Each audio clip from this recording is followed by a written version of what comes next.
Welcome back to the Daily English Talk. I'm your host, Liam, and today we have a fantastic guest who's going to help us unlock some of the most common English phrases that we use all the time, but probably never learned in a traditional classroom setting. Please welcome Chloe. It's great to be here, Liam. I'm really excited to dive into this topic. It's something I think a lot of English learners struggle with, that gap between textbook English and how people actually talk. Exactly. And that's what we're aiming to bridge today. So, Chloe, let's jump right in. What's one of the first phrases that comes to mind that fits this description? A really common one is "What's up?" We hear it all the time, right? It's a casual greeting, but it's not something you'd typically find in a beginner's textbook. Right. So, if someone says, "What's up to you?" what's the expected response? Is it always a literal answer? Definitely not. That's the key. You don't usually list everything that's happening in your life. The most common response is simply "not much" or "nothing much." You can also add a "how about you?" or "what about you?" to return the question. So, it's more about acknowledging the greeting and keeping the conversation flowing. Precisely. It's a way to say, "Hello, how are you doing?" in a relaxed way. Another one, building on that casual vibe, is "no worries." No worries. I hear that a lot. When would I use that?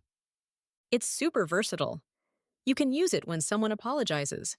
If someone bumps into you and says sorry, you can reply, "No worries." It means it's okay or "don't worry about it." And it's not just for apologies, is it? No, it's also used when you're agreeing to do something for someone or when someone thanks you. If a friend asks you to pick up some milk and you say, "Sure, I can do that," and they say, "Thanks so much," you can respond with "no worries." It's a very laid back way of saying, "You're welcome." That's a great one to know. It definitely makes you sound more natural. What else have you got for us? Let's think about expressing agreement or understanding. A very common one is "got it." Got it.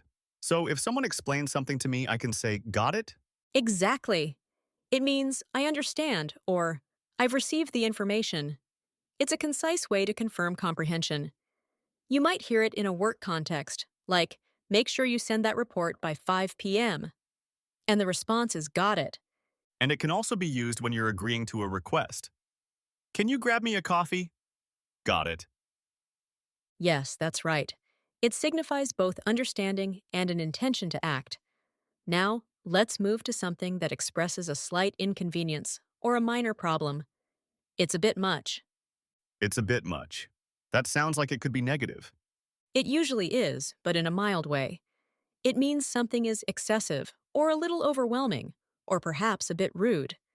For example, if someone is telling a very long, rambling story, you might think to yourself, "This is a bit much." Or if someone asks for a huge favor that feels unreasonable, you might feel that it's a bit much. So it's a polite way to express that something is not ideal. Yes, it's a softer way of saying, "That's too much," or "That's a bit inappropriate." It allows you to express dissatisfaction without being overly confrontational. That's a useful one for navigating social situations. What about when you need to clarify something? A very common PH phrase is hang on a sec. Hang on a sec. So if I need a moment, I can say that. Yes, it means "wait a moment" or "just a second." It's a polite way to ask someone to pause while you gather your thoughts, find something, or deal with a minor interruption. For example, if you're on the phone and need to find a piece of paper, you'd say, "Hang on a sec, I'll be right back." It's similar to just a minute, but perhaps even more informal. Definitely. It has that casual, everyday feel to it. Now, let's talk about expressing enthusiasm or excitement. A simple but effective one is, "That's awesome." That's awesome. I know that one. It's definitely not something I learned in my first English class. No, it's all about conveying positive energy. If someone tells you they got a promotion or they're going on vacation, "That's awesome," is a perfect response. It's a strong way to show you're happy for them. And it's not just for big news, is it? You can use it for smaller things too. Absolutely. If a friend shows you a cool new gadget or tells you about a great movie they saw, that's awesome. Works perfectly. It's a general expression of approval and excitement. Okay, so we've covered greetings, agreements, minor issues, and expressing positivity. What about when you need to express that you're busy or occupied? A very common and useful phrase is, I'm swamped. I'm swamped. That sounds like you're drowning in something. Ha! It does, doesn't it? And that's the idea. It means you have an overwhelming amount of work or tasks to do. If someone asks you to take on something new when you're already overloaded, you might say, I'd love to help, but I'm completely swamped right now. So it's a polite way to decline something because you genuinely don't have the capacity. Exactly. It conveys that you're very busy without having to list all your commitments. It's much more vivid than just saying, I'm busy. I can see how that would be really helpful. Now, let's think about phrases that express mild surprise or disbelief. One that comes to mind is, You're kidding. You're kidding. So, if someone tells me something surprising, I can say that. Yes, precisely.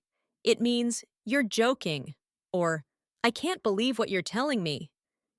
It's used when you're surprised by something someone has said. For example, if your friend tells you they just saw a celebrity in the supermarket, you might exclaim, You're kidding! And it's often said with a tone of voice that emphasizes the surprise. Definitely. The intonation is key.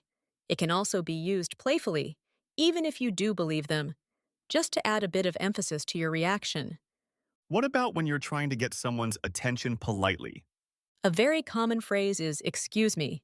Excuse me. That's one I do remember learning.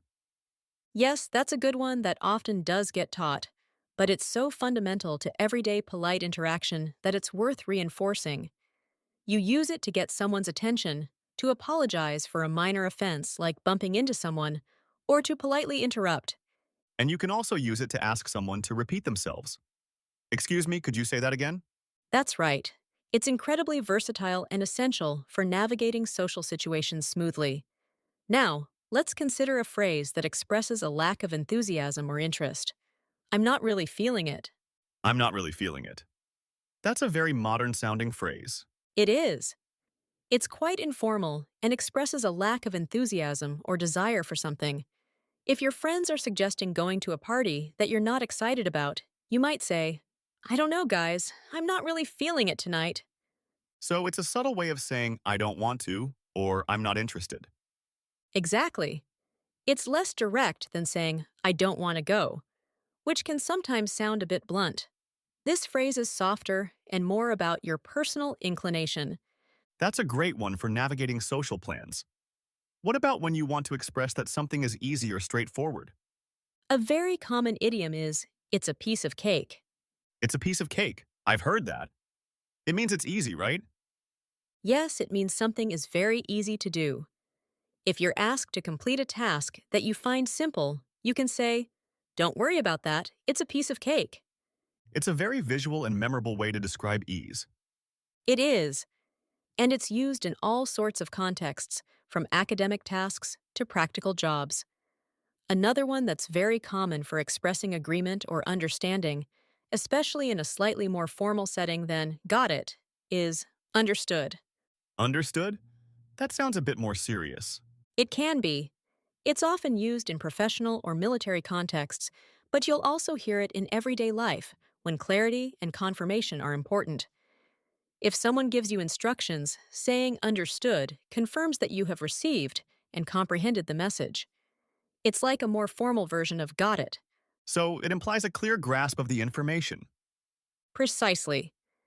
Now, let's think about a phrase that indicates a slight delay or a need to finish something before moving on. Just finishing up. Just finishing up. So if someone asks me to do something and I'm in the middle of something else, I can say that? Yes.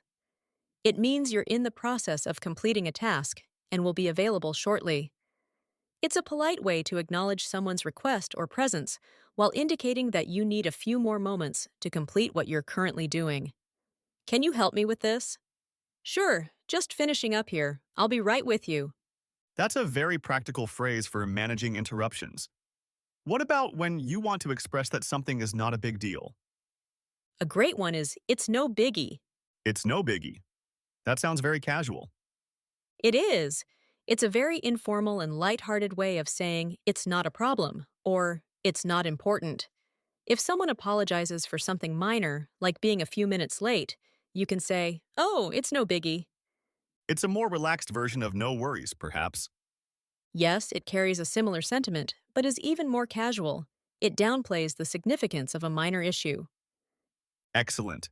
So, we've covered quite a few phrases today that are essential for everyday English conversation. Chloe, this has been incredibly insightful. Thanks, Liam. It's been fun. I hope our viewers find these phrases useful. Remember, the best way to learn them is to start using them. Absolutely. Don't be afraid to try them out. Listen for them in movies, TV shows, and real-life conversations. And if you have any phrases you think we missed, let us know in the comments below. That's a great idea. We'd love to hear from you. Thank you so much for joining us today, Chloe. My pleasure, Liam. And thank you to all our viewers for tuning into the Daily English Talk. We'll see you next time.